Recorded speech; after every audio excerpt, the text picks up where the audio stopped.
সবাইকে স্বাগতম আজকের লেকচারে। তো এর আগে আমরা 3.3 পড়তেছিলাম। 3.3 দুইটা লেকচার অলরেডি শেষ হয়ে গেছে। তো আমরা 3 নম্বর লেকচার শুরু করব। তো 3 নম্বর লেকচারের দিকে খেয়াল করলেই দেখো 5-এর 1 নম্বর অঙ্ক তুলেছি আমরা রূপন্তী প্রকাশনের বই থেকেই লিখেছি। ABC ত্রিভুজের A, B ও C শীর্ষ তিনটির স্থানাঙ্ক যথাক্রমে 5, 6 একটা, -9, 1 একটা, -3, -1 একটা। অর্থাৎ ABC ত্রিভুজের যে তিনটা শীর্ষবিন্দু সেই শীর্ষ বিন্দু তিনটির স্থানাঙ্ক দেওয়া আছে। ত্রিভুজটির ক্ষেত্রফল নির্ণয় করো, এটা একটা অংশ এই অঙ্কটার জন্য। এরপরে বলা আছে এর সাহায্যে A থেকে BC এর উপর অঙ্কিত লম্বের দৈর্ঘ্য নির্ণয় করো। খেয়াল করো, প্রথমে তো আমাদের ত্রিভুজের ক্ষেত্রফল বের করব। সেই ক্ষেত্রফলের সাহায্যে লিখছে এর সাহায্যে A থেকে BC এর উপর অঙ্কিত লম্বের দৈর্ঘ্য বের করব। প্রথমত এই অঙ্কটার যে দুটো অংশ আছে সেই দুটো অংশ আমরা আলাদা আলাদা করে শিখব। তো এই তিনটা বিন্দুর স্থানাঙ্ক দেওয়া শর্তে আমরা ক্ষেত্রফল বের করব। তো এটা যদি আমরা সাইডে এভাবে অঙ্কন করে নেই তাহলে আমাদের জন্য একটু সহজ হবে, ঘড়ির কাঁটার বিপরীত দিকে নেওয়ার জন্য একটু সহজ হবে। তো আমরা প্রথমেই 5, 6 ধরলাম, এটা 5, তাহলে এটা এখানে হলো 6, তাহলে এ বিন্দু হচ্ছে 5, 6। আমরা কিন্তু বিন্দু স্থাপন করছি কার্তেশীয় সমতলে। এরপরে আসি -9, 1, -9 এর যদি 5 হয়, 9 মোটামুটি এদিকে, 1 হলো এখানে, ধরলাম এটা বি হচ্ছে -9, 1। এরপরে আসি -3, -1 মোটামুটি এখানে, -1 ধরলাম এই জায়গায়, এটা হলো মূল বিন্দু। যাক, এখন লিখি ত্রিভুজ ABC এর ক্ষেত্রফল। বাম পাশে লিখছি, দেখো এটা হলো চিত্র। ত্রিভুজ ABC এর ক্ষেত্রফল, সেই সূত্র, যে সূত্র এর আগে আমরা শিখেছি নির্ণয়কের যে সূত্রটা, সেই সূত্রটা। প্রথম বিন্দুর স্থানাঙ্ক বসাবো A, 5, 6। এরপরে দ্বিতীয় বিন্দু ঘড়ির কাঁটার উল্টো দিকে নেব আমরা, দ্বিতীয় বিন্দু এটা নেব। এটা নিলে কিন্তু ঘড়ির কাঁটার দিকে হবে, সেক্ষেত্রে ক্ষেত্রফল কিন্তু নেগেটিভ আসবে। -1, 9, এই যে বি বিন্দুর স্থানাঙ্ক লিখলাম, আর এখানে তো ভুল লিখেছি, -3, -1। তারপরে -3, -1 সি বিন্দুর স্থানাঙ্ক, আর লাস্টের কলাম হবে 1, 1, 1 বর্গ একক। দেখো কীভাবে বের করি, আগে লেকচারে এইভাবেই করেছি। আমরা কি করব, একটা রো থেকে আরেকটা রো বিয়োগ করব। 1 নম্বর থেকে 2 নম্বর বিয়োগ করলে, এটা থেকে এটা বিয়োগ করলে হয় 14, একবারে লিখছি। এটা থেকে এটা বিয়োগ করলে হয় 5, এটা হয় 0। এটা থেকে এটা বিয়োগ করলে হয় -6, কারণ মাইনাসে +3 হয়ে যায়, -6 + 3 হয়ে যায়, তাই -6। এটা থেকে এটা বিয়োগ করলে হচ্ছে 2, এটা 0। আর লাস্টের রো রেখে দিলাম। একটা নির্ণায়কের মান যে কোনো একটা কলাম, যে কোনো একটা সারি ধরে নির্ণয় করা যায়। তো আমরা যদি এই কলাম ধরে নির্ণয় করি তাহলে এই 0-এর জন্য সব 0 হয়ে যায়, এই 0-এর জন্য 0 হয়ে যায়, এই 1-এর জন্য থাকে যে নির্ণায়কটা, সেটা আমরা লিখব 14, 5, -6, 2। এখন যদি আড়াআড়ি গুণ করি আমরা, 14 দুগুণ 28, মাইনাসে প্লাস হয়ে যাবে, 5, 6, 30। 30 এবং 28, 58/2 মানে 29 বর্গ একক সমান 29 বর্গ একক। এখানে সব জায়গায় বর্গ একক আছে, বর্গ একক, সব জায়গায় বর্গ একক হবে, এখানে বর্গ একক হবে। তো প্রথম অংশ আমরা শেষ করলাম। এরপর আসে দ্বিতীয় অংশ। দ্বিতীয় অংশের দিকে খেয়াল করতে হবে ভালো করে, এটা আর একটা বেসিক ক্লিয়ার করবে। এই ক্ষেত্রফল ব্যবহার করে আমরা A থেকে BC এর উপর অঙ্কিত লম্বের দৈর্ঘ্য বের করব। A থেকে যদি BC এর উপর আমরা লম্ব নির্ণয় করি, এটা ধরলাম হলো D, তার লম্ব হলো AD ধরি। A থেকে BC এর উপর অঙ্কিত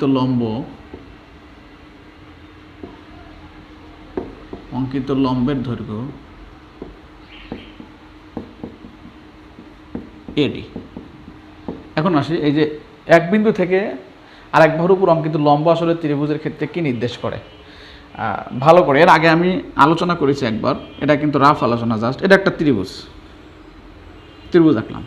এটা হলো এ, এটা হচ্ছে বি, এটা হচ্ছে সি। আমরা সূত্র শিখেছি একটা ত্রিভুজের ক্ষেত্রফল হচ্ছে হাফ ইন্টু ভূমি ইন্টু উচ্চতা। তো ভূমি কোনটা আর উচ্চতা কোনটা, অনেকে জিজ্ঞেস করলে বলবে বিসি হচ্ছে ভূমি, উচ্চতা হচ্ছে মোটামুটি এখান থেকে এখান পর্যন্ত দূর থেকে উচ্চতা বলে। আসলে ত্রিভুজের উচ্চতা একটা নয়, ত্রিভুজের উচ্চতা তিনটাই হতে পারে। কীরকম? উচ্চতার সংজ্ঞাটা আগে শিখে নিই। এক বিন্দু থেকে বিপরীত বাহুর উপর লম্ব দৈর্ঘ্যকেই বলা হয়। যেমন এখান থেকে যদি এর উপরে লম্ব আঁকি আমি, তাহলে এই ত্রিভুজের একটা উচ্চতা, এটা যদি ডি হয় তাহলে এডি, এটা একটা উচ্চতা হতে পারে। তাহলে উচ্চতার সংজ্ঞা হলো ত্রিভুজের এক শীর্ষবিন্দু থেকে বিপরীত বাহুর উপর অঙ্কিত লম্বের দৈর্ঘ্যকে বলা হয় ওই ত্রিভুজের একটা উচ্চতা। এটা যদি উচ্চতা হয় সেক্ষেত্রে ভূমি ধরবো আমরা বিসি, কারণ বিসি বাহুর উপরে যেহেতু লম্ব আঁকা হয়েছে, যার উপরে লম্ব হবে সেটাই হবে ভূমি। আচ্ছা, আমি যদি অন্য কাজ করি, যদি চিন্তা করি যে এইখান থেকে এসি বাহুর উপরে, বি থেকে এসি বাহুর উপর লম্ব আঁকবো, তাহলে এটা হবে বিডি, সেক্ষেত্রে এসি হবে ভূমি, তখন হবে বিডি উচ্চতা। তাহলে এই ত্রিভুজের ক্ষেত্রফল নির্ণয় করার ক্ষেত্রে হাফ ইন্টু ভূমি এসি ইন্টু বিডি এভাবে লিখতে হবে। আবার যদি আমি চিন্তা করি যে না, এই সি থেকে এ বি এর উপরে লম্ব আঁকবো, তাহলে এই সিডি, এটা হবে সিডি, এই সিডি হবে হলো এই ত্রিভুজের উচ্চতা, সেক্ষেত্রে এ বি হবে ভূমি। ত্রিভুজটা যদি এরকম বাঁকা হয়, মনে করি এরকম বাঁকা আছে, এরকম বাঁকা এ বি সি একটা ত্রিভুজ। তো এ থেকে যদি আমি লম্ব আঁকতে চাই বিসির উপরে, এখানে কিন্তু লম্ব হবে না, লম্ব চলে যাবে বিসি এর বর্ধিতাংশের উপরে, তখন এরকম হবে লম্ব। মানে এই সবসময় যে এক শীর্ষ থেকে বিপরীত বাহুর উপরেই লম্ব সরাসরি আঁকা যাবে তা না। যদি লম্ব আমরা আঁকতে যাই দেখা যাবে যে বিসি বাহুর বাইরের দিকে চলে যাচ্ছে, সেটাকে বলা হয় বর্ধিতাংশে ছেদ করেছে, বিসি এর বর্ধিতাংশ বিডিতে ছেদ করেছে। তো এরকম হতে পারে। এই ত্রিভুজের ক্ষেত্রে উচ্চতা হচ্ছে এডি, ভূমি হচ্ছে বিসি, তখন আমরা ক্ষেত্রফল লিখব কি হাফ ইন্টু ভূমি হলো বিসি ইন্টু উচ্চতা হচ্ছে এডি। তাহলে খেয়াল করো, আমরা যে ত্রিভুজ নিয়ে আলোচনা করছি এ বি সি, এই যে ত্রিভুজটা, এই ত্রিভুজের উচ্চতা তাহলে এখন কোনটা হচ্ছে? খুব সহজে এতক্ষণ আলোচনার পরে যদি না বুঝি তাহলে তো সমস্যা। এখানে উচ্চতা হচ্ছে এডি আর ভূমি হচ্ছে বিসি, এই বিসি। তাহলে এই ত্রিভুজের ক্ষেত্রফল নির্ণয়ের জন্য ওই শর্তটা অ্যাপ্লাই করা যায়, হাফ ইন্টু ভূমি ইন্টু উচ্চতা। তো ভূমি বিসি এর দৈর্ঘ্য তো আমরা বের করতে পারবো, কারণ বি এবং সি এর স্থানাঙ্ক আছে। তো আমরা বিসি এর দৈর্ঘ্য বের করে নেই, যেহেতু বিসির দৈর্ঘ্য প্রয়োজন হবে। BC equal to root over B থেকে সি, দেখো বি থেকে সি, এই যে এইখান থেকে এর দূরত্ব -9 মাইনাস মাইনাসে +3 হোল স্কোয়ার প্লাস 1 মাইনাস মাইনাসে +1 1 + 1 হোল স্কোয়ার। এটা কিন্তু দূরত্ব নির্ণয় সূত্র জাস্ট। এখানে -6 হোল স্কোয়ার, তারপরে 2 স্কোয়ার, এখানে হয় 36 + 4 সমান √40 একক। এটাকে সংক্ষেপ করলে 2√10 একক। যাক, বিসির দৈর্ঘ্য আমরা বের করলাম, এই যে 29 এত বর্গ একক।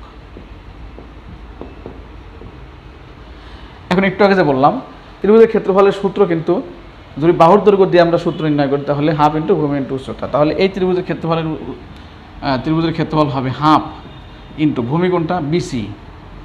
আমি একটু আগে কিন্তু আলোচনা করলাম বিসি কেন ভূমি, এ থেকে বিসি এর উপরে লম্ব আমরা ধরছি এডি, এডি হচ্ছে লম্ব সমান 29। আমাদের উদ্দেশ্য কি? এডি এর দৈর্ঘ্য নির্ণয় করা। এ থেকে বিসি এর উপর অঙ্কিত লম্বের দৈর্ঘ্য যে ধরে নিচ্ছি এডি, এডি দৈর্ঘ্য বের করা। এখন বিসি এর দৈর্ঘ্য কিন্তু আমাদের কাছে আছে, তাহলে half into 2 into √10 into eddy equal to 29। এই 2 কাটা যায়, এডি সমান একবার ওই পাশে নিয়ে আমরা লিখতে পারি 29 ডিভাইডেড বাই √10 লিখছি 29 √10, এখানে √10 লেখা যায়। অর্থাৎ এ কাজ কখন করব খেয়াল রাখতে হবে, নিচে যদি অমূলদ সংখ্যা থাকে, অমূলদ সংখ্যার ব্যাপারে কিন্তু ধারণা এর আগে দিয়েছি। এই যে √10 একটা অমূলদ সংখ্যা, অমূলদ সংখ্যা অবশ্যই এভাবে থাকবে না, নিচে যে অমূলদ সংখ্যা থাকবে সেটা দিয়েই গুণ করব, অথবা যদি যোগ বিয়োগ আকারে থাকে অনুবন্ধী অমূলদ সংখ্যা দিয়ে গুণ করব, তাহলে নিচের অংশটা থাকবে না।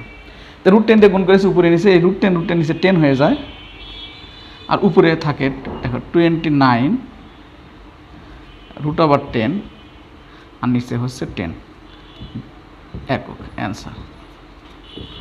তাহলে অ্যান্সার হলো 29 √10/10। এটা তোমরা যদি বইতে দেখো 5-এর 2 নম্বর অঙ্ক আমরা এইচডব্লিউ হিসেবে দিয়েছি। কেন দিয়েছি? কারণ 5-এর 1 নম্বর অঙ্ক যেই নিয়মের ছিল একেবারে হুবহু 5-এর 2 নম্বর অঙ্ক। পার্থক্য এতটুকুন যে একটা ত্রিভুজের 3টা শীর্ষবিন্দুর স্থানাঙ্ক আছে, ক্ষেত্রফল বের করতে বলা হয়েছে। তারপরে বলা হয়েছে বি থেকে সি এ বাহুর উপর অঙ্কিত লম্বের দৈর্ঘ্য বের করো। আগেরটা ছিল এ থেকে বিসি বাহুর উপর অঙ্কিত লম্বের দৈর্ঘ্য। তো খেয়াল করো, এ থেকে যখন বিসি এর উপরে লম্বর দৈর্ঘ্য নির্ণয় করলাম, আমরা এডি ধরে নিয়েছিলাম, বিসি ছিল ভূমি। আর বি থেকে যদি হয় তাহলে বিডি ধরে নেব আর এসি হবে ভূমি। এতটুকুই পার্থক্য আগের অঙ্ক এই অঙ্কের সাথে। কোনো গাইড ফলো না করে নিজে নিজে যদি পারো, গাইড বলতে জাস্ট আমার গাইড ফলো করবো, সেটা হচ্ছে 5-এর 1 নম্বর অঙ্ক যে আমি সলিউশন করে দিলাম, বুঝিয়ে দিলাম। তো এই কথাগুলো শুনে অঙ্কটা সলভ করে এটা নিজের থেকে সলভ করবো। তোমরা নিজের থেকে সলভ করলে বা করতে পারলে তুমি নিজেই বুঝতে পারবে যে তুমি অঙ্কগুলো বুঝতে পারছো। গুরুত্বপূর্ণ একটা অঙ্ক কিন্তু এই চ্যাপ্টারের মধ্যে অন্যতম একটা গুরুত্বপূর্ণ অঙ্ক। 6-এর 1, এবিসি ত্রিভুজের শীর্ষ বিন্দুর স্থানাঙ্ক যথাক্রমে 3, 5, -3, 3, -1, 1।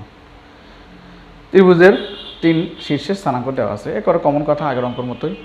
DEF যথাক্রমে BC, CA, AB এর মধ্যবিন্দু। খেয়াল করো, এই যথাক্রমে শব্দটার কিন্তু অনেক যথার্থতা আছে। অর্থাৎ যথাক্রমে কেন লিখেছি আসলে, এবিসি ত্রিভুজের শীর্ষবিন্দুর স্থানাঙ্ক, 3টা শীর্ষবিন্দুর স্থানাঙ্ক দেওয়া আছে। কোনটা আমরা এ ধরবো, কোনটা বি ধরবো, কোনটা সি ধরবো, যথাক্রমে বলার কারণে সেটা নির্দিষ্ট হয়ে গেছে। এ হবে প্রথমটা, বি হবে পরেরটা, সি হবে তারপরেরটা। এখানে DEF হচ্ছে মধ্যবিন্দু। কার মধ্যবিন্দু? ডি হচ্ছে বিসি এর মধ্যবিন্দু, ই হচ্ছে সি এর মধ্যবিন্দু, আর এফ হচ্ছে এ বি এর মধ্যবিন্দু। আচ্ছা গেল। তাহলে এই DEF বিন্দুগুলোর স্থানাঙ্ক পাওয়া যাবে, কারণ মধ্যবিন্দুর স্থানাঙ্ক নির্ণয় করা আমরা এর আগে শিখেছি। তো এখন দেখো প্রশ্ন, এবিসি ত্রিভুজ এবিসি ও ত্রিভুজ DEF এর ক্ষেত্রফল নির্ণয় করো। এই ক্ষেত্রফল নির্ণয় করা তো খুব সহজ। এই 3টা বিন্দু যে দেওয়া আছে এটা দিয়ে বের করা যায়। তো আমরা প্রথমেই এটা বের করতে পারবো বিন্দুগুলো ব্যবহার করে। এরপরে DEF, প্রথমে DEF এর বিন্দুর স্থানাঙ্ক বের করতে হবে, তারপরে ক্ষেত্রফল বের করতে হবে। বাকি অংশ আস্তে আস্তে আমরা বুঝতে পারবো। এর আগে বুঝিয়ে দিয়েছি, এটা পারার কথা তোমাদের। এখন কি করব? একই কাজ বারবার করছি। এক কলাম থেকে আর এক রো থেকে আর একটু বিয়োগ করবো। এটা থেকে এটা বিয়োগ করলে হয় 6, এটা থেকে বিয়োগ করলে হয় 2, এটা হয় 0, এটা থেকে এটা বিয়োগ করলে হয় -2, এটা থেকে এটা বিয়োগ করলে হয় 4, এটা হয় 0। কেন 4 হয়? 3 মাইনাস তো বিয়োগ করতেছি তাই, আর এই মাইনাস মাইনাসে প্লাস 4 হয়ে গেল। এখানে প্লাস হয়ে যায়, -2 লিখেছি। শেষের কলামে কোনো কাজ করিনি, তাই ও অবস্থায় রেখে দিলাম। বর্গ একক। আমরা কি কাজ করেছি সেটা একটু ডানে লিখে দিই। r1 prime equal to r1 minus r2। আমরা আগের অঙ্ক কিন্তু এই কাজ করেছি, r2 prime equal to r2 minus r3। এরপরে খুব সহজেই এই দেখো, এই 1-এর জন্য জাস্ট এই নির্ণয়টা আমরা নিব, 6, 2, -2, 4। এখন যদি আর গুণ করি আমরা, 4, 6, 24, 24, মাইনাস মাইনাসে প্লাস 4, তাহলে 24 + 4 28 ভাগ 2 সমান 14 বর্গ একক। তো আমরা এবিসি ত্রিভুজের ক্ষেত্রফল বের করতে পেরেছি। এখন বের করব DEF ত্রিভুজের ক্ষেত্রফল। তো DEF ত্রিভুজের ক্ষেত্রফল বের করার আগে তো DEF বিন্দুগুলোর স্থানাঙ্ক বের করতে হবে। তাহলে এই কথা এখানে লিখে দিই, DE মানে লিখি D বিন্দু BC এর মধ্যবিন্দু।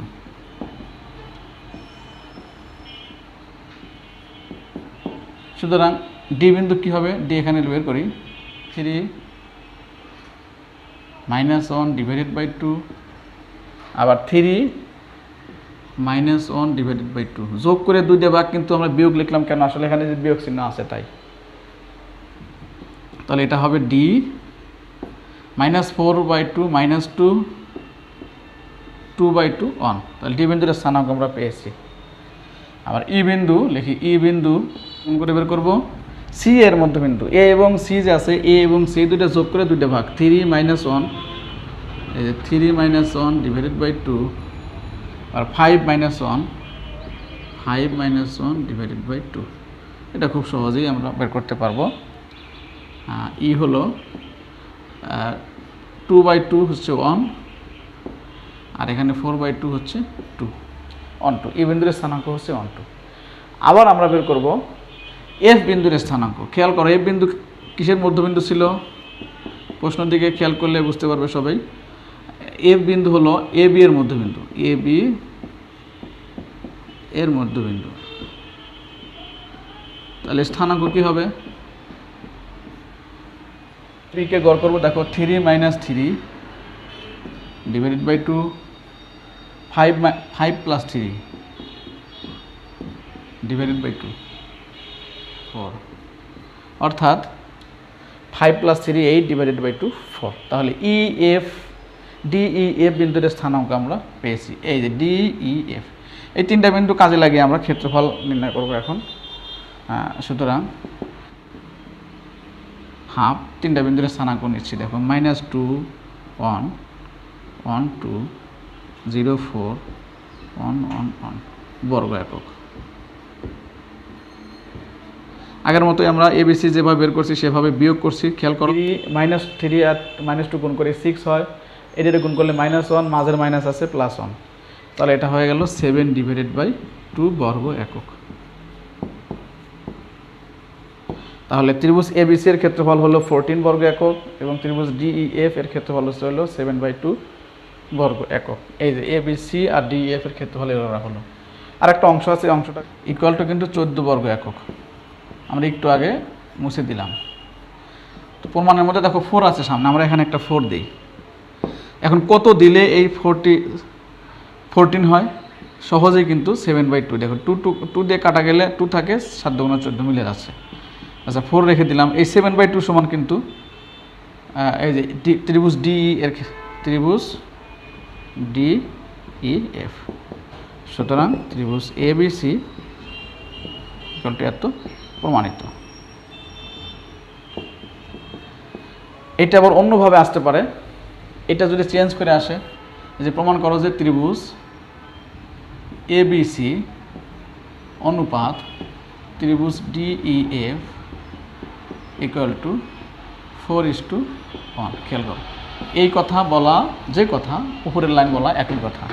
কেন? আমরা DEF দিয়ে যদি ভাগ করি, এটা কিন্তু আমি এক্সট্রা আলোচনা করছি, এটা কিন্তু এই প্রশ্নের অংশ নয়, কিন্তু অনেক সময় চেঞ্জ করে আসতে পারে। যেমন পরবর্তী অঙ্ক 6-এর 2 নম্বর যে অঙ্কটা আছে, সেই অঙ্কটাই এরকম অনুপাত প্রমাণ করতে বলেছে, যে প্রমাণ করে যে ত্রিভুজ ABC অনুপাত ত্রিভুজ DEF = 4:1।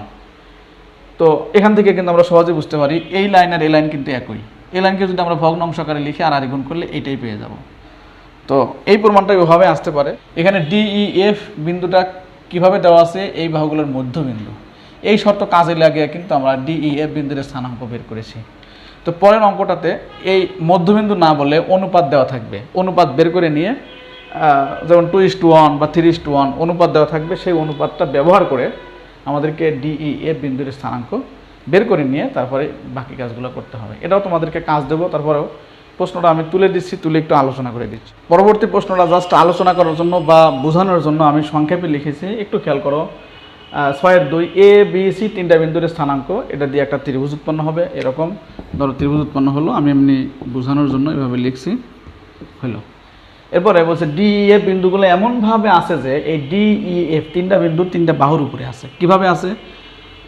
ডি হলো, এই দেখো BDCD, মানে বোঝা যাচ্ছে ডি বিন্দুটা আছে BC এর উপরে। তার মানে ধরে নিলাম এখানে আছে ডি বিন্দুটা এরকম।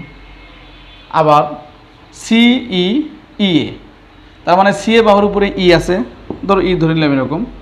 আবার F বিন্দুটা আছে AB এর উপরে, ধরো এমনি ধরে নিলাম। এরকম তিনটা বিন্দু তিনটা বাহুর উপরে আছে। কিন্তু আগে কিন্তু বলা ছিল মধ্যবিন্দু, এখানে কিন্তু মধ্যবিন্দু নয়, বারবার একটা কথা বলছি। এখন এই তিনটা বিন্দুর স্থানাঙ্ক নির্ণয়ের জন্য আমাদের একটা শর্ত দিয়েছে, দেখো BDCD = 2, আবার CAEA ডিভাইডেড = 2। তো প্রথমে যদি আমি ডি বিন্দুর স্থানাঙ্ক বের করতে চাই, কোন শর্তটা কাজে লাগাবো?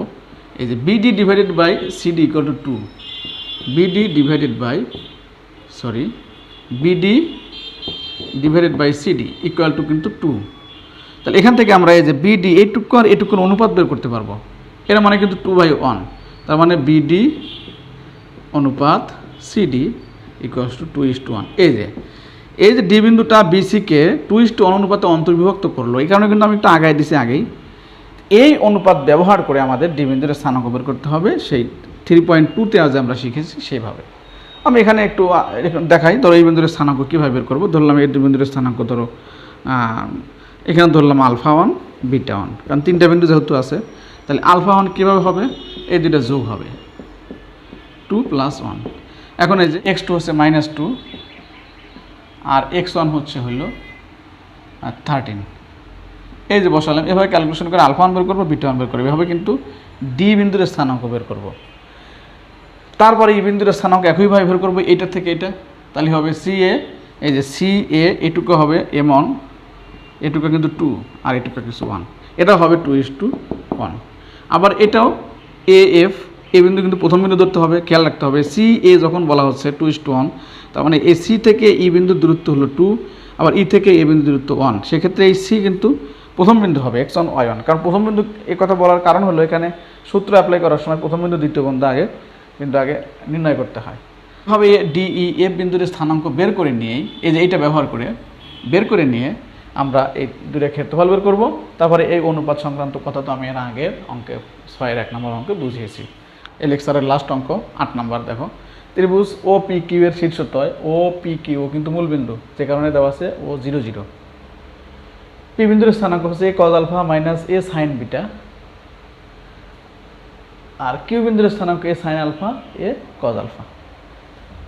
তো যাক, এত হলে দেখাও যে আলফা ইকুয়াল টু বিটা হলে ত্রিভুজটির ক্ষেত্রফল সবচেয়ে বড় হবে, অর্থাৎ এই তিনটা বিন্দু দিয়ে গঠিত ত্রিভুজের ক্ষেত্রফল সবচেয়ে বড় হবে যখন আলফা সমান বিটা, এবং সেই বড় মানটা বের করতে হবে, এবং সবচেয়ে বড় মানটি বের করো। এ কজ বিটা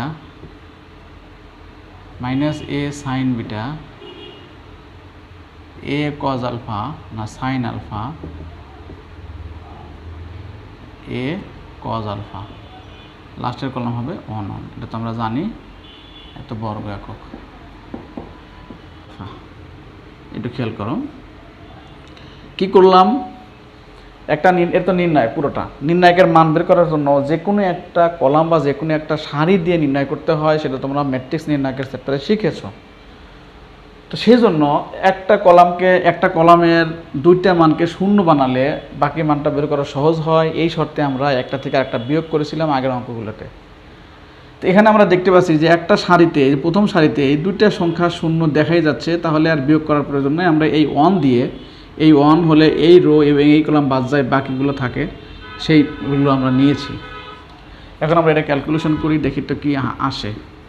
এইটা যদি গুণ করি তাহলে কি হয়, দেখো A square cos alpha cos beta, আবার এখানে একটা মাইনাস, কিন্তু এই দুটো গুণ করলে আবার মাইনাস আসে, তাই প্লাস দিয়ে দিলাম।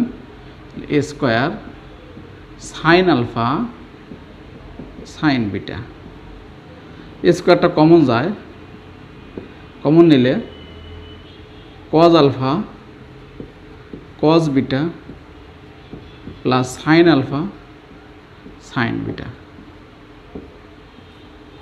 তো এখন ভিতরে দেখো ত্রিকোণমিতির একটা সূত্র পড়েছে, ত্রিকোণমিতি অনেকে পড়তে চাই না, সূত্র কঠিন, অঙ্কগুলো বুঝি না। এখন দেখো সূত্রের প্রয়োজন হচ্ছে, cos A cos B plus sin A sin B, এই সূত্রের প্রমাণ আমরা দিয়েছিলাম। তাহলে কজ এ মাইনাস বি মানে আলফা মাইনাস বিটা, তো হলো এটুকু হলো, এটা হলো আমাদের ত্রিভুজ ও পি কিউ এর ক্ষেত্রফল। এখন আসে আসল কথায়, আলফা সমান বিটা না হলে ত্রিভুজটি সবচেয়ে বড় হবে, আর সবচেয়ে বড় মান হবে সেটা বুঝবো কীভাবে। সাইন থিটা এবং কস থিটা, তোমরা যদি ক্যালকুলেটারে এই থিটার মান বসাও, ইচ্ছা মতো বসাবা, যা মনে চায় তাই বসাইবা, বসায় ক্যালকুলেটার চাপ দিয়ে দেখবা যে এই সাইন থিটার মান -1 থেকে বড় হচ্ছে, -1 বা -1 এর চেয়ে বড় হচ্ছে, 1 বা 1 এর চেয়ে ছোটো হচ্ছে। অর্থাৎ সাইন থিটা এবং কস থিটার মান কখনোই 1 এর চেয়ে বড় হবে না, -1 এর চেয়ে ছোটো হবে না। সাইন থিটার সর্বোচ্চ মান হবে 1, সর্বনিম্ন মান হবে -1, এর মাঝখানেই ওঠানামা করবে, তুমি যে মানই বসাও না কেন। একইভাবে কস থিটার মানও যাই বসানো হয় না কেন, তো কস থিটার মান সর্বোচ্চ মান হবে 1। এটা একটা চ্যাপ্টার আছে, আমরা ত্রিকোণমিতি প্রথম পত্রেরই 6ষ্ঠ অধ্যায়ে এগুলো নিয়ে একটু আলোচনা করবো, এবং সাইন থিটা কস থিটার গ্রাফ আঁকানো শিখবো, এটা প্র্যাকটিক্যালও আছে। গ্রাফ আঁকানো শেখার সময় আমরা দেখতে পাবো যে সাইন থিটা এবং কস থিটার মান চিত্র থেকে বোঝা যায় যে এটা সর্বোচ্চ মান 1 আর সর্বনিম্ন মান হচ্ছে -1। তো এখান থেকে শিক্ষণীয় বিষয় হলো সাইন থিটার সর্বনিম্ন মান বা কস থিটার সর্বনিম্ন মান -1, সর্বোচ্চ মান +1, এটা এখানে কাজে লাগাতে হবে। তো এই মানটা সর্বোচ্চ হবে কখন? খেয়াল করছি, দেখো এখানে বলছে ত্রিভুজটির ক্ষেত্র সবচেয়ে বড় হবে। সর্বোচ্চ মান তখনই হবে যখন এই যে কজের মান সবচেয়ে বড় হবে। এই মানটা সবচেয়ে ছোট হলে, যেমন এটার মান যদি -1 হয়ে যায়, তাহলে কিন্তু সবচেয়ে ছোট হবে। তাহলে এখন সেই কথা নিচে লিখতে হবে, ক্ষেত্রফল সবচেয়ে বড় হবে হলে ক্ষেত্রফল সবচেয়ে বড় হবে যখন cos alpha minus beta equal to 1 হয়। কারণ হলো cos থিটার সর্বোচ্চ মান 1। এরপরে আসি আমরা এখান থেকে আলফা মান বের করার চেষ্টা করি। 1 সমান কত লেখা যায়? cos 0 ডিগ্রি, সেটা আমরা আগেই জানি। cos 0 সহজ কথা, cos তুলে দিলে alpha minus beta equal to 0, সুতরাং আলফা ইকুয়াল টু বিটা। দেখো পেয়েছি আমরা। প্রশ্নে বলেছে আলফা ইকুয়াল টু বিটা হলে ত্রিভুজটি ক্ষেত্রফল সবচেয়ে বড় হবে। তারপরে সবচেয়ে বড় মান হিসাব করে নিলাম একটা শর্ত দিয়ে, দেখা গেল আলফা ইকুয়াল টু বিটা হচ্ছে। তো এখন সেই কথা নিচে লিখে দিলেই হবে। সুতরাং আলফা ইকুয়াল টু বিটা হলে ত্রিভুজের ক্ষেত্রফল সবচেয়ে বড় হবে। বড় মানটি সমান হাফ এ স্কোয়ার, এ যেটার মান হবে +1, অথবা তুমি আলফা সমান বিটা বসিয়ে দেখতে পারো। এখানে বিটা বসালাম, আলফা সমান বিটা, তাহলে হাফ এ স্কোয়ার, এটা হলো 1, cos 0 ওটা হচ্ছে 1, এটাই হলো অ্যান্সার।